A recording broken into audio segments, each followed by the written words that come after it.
নির্ধারিত ইউনিফর্ম পরিধান করে অফিসে আসা, স্ব শাখা ও কর্মকর্তাদের নির্দেশিত কাজ করা, দর্শন প্রার্থী ও পাবলিকদের সাথে ভদ্রতা বজায় রেখে ভালো ব্যবহার করা, কর্মকর্তার পক্ষে ব্যাংক চেক জমা দেওয়া এবং টাকা তোলা, অফিসের সমস্ত মণিহারি এবং অন্যান্য দ্রব্যাদি সংরক্ষণের জন্য দায়ী থাকে।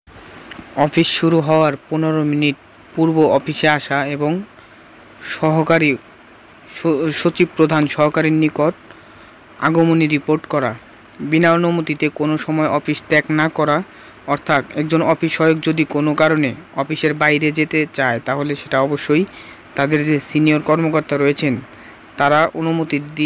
তারা অনুমতি নিয়ে যেতে হবে। এখন আমরা আলোচনা করব অফিস সহায়কের বেতন। অফিস সহায়ক 20তম গ্রেডের একটি চাকরি, যেখানে মূল বেতন দেওয়া হয় 8,250 থেকে 20,010 টাকা।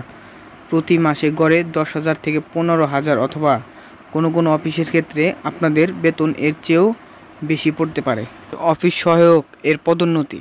আপনি যদি কোনো প্রতিষ্ঠানে অফিস সহায়ক পদে 5 বছর কাজ করে থাকেন তাহলে 5 বছরের অভিজ্ঞতার ভিত্তিতে অফিস সহায়ক থেকে আপনাকে অফিস সহকারী কাম কম্পিউটার মুদ্রাক্ষরিক পদে পদোন্নতি করা হতে পারে, তবে সেটি সব অফিসের ক্ষেত্রে নয়।